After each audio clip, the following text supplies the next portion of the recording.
Je vais vous faire une petite explication rapide de la leçon sur placer des nombres entiers sur une droite graduée. Donc ça sert à quoi? Ça sert à les comparer, puisqu'une fois qu'on les a placés, on peut voir lequel est le plus petit, lequel est le plus grand. À les ranger, puisqu'on peut les mettre du plus petit au plus grand, du plus grand au plus petit. À trouver un ordre pour en placer un quelque part. Les droites graduées, là on en a 3, et vous voyez qu'elles ne sont pas graduées pareil, même si les traits sont mis au même endroit. Entre 70 et 80, elles sont graduées de 1 en 1. 70, 71, 72, 73, 74, etc. 79, 80. Ici, entre 200 et 300, chaque graduation ne peut pas valoir 1, parce que ça ferait 201, 202, 203, 204, 205, 206, 207, 208, 209, 210. Et là, on est à 300. Donc elle est graduée de 10 en 10. 210, 220, 230, etc. 280, 290, 300.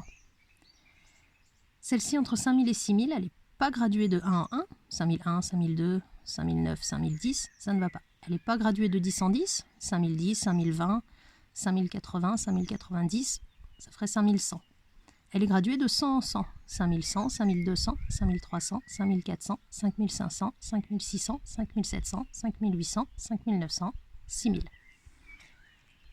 On peut lire les nombres sur une droite graduée. Si j'ai une flèche à un endroit, je regarde d'abord ce que vaut chaque morceau.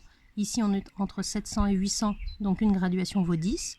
Une fois que je sais ça, je peux compter 700, 710, 720, 730, 740, 750. Je peux placer un nombre qu'on me donne.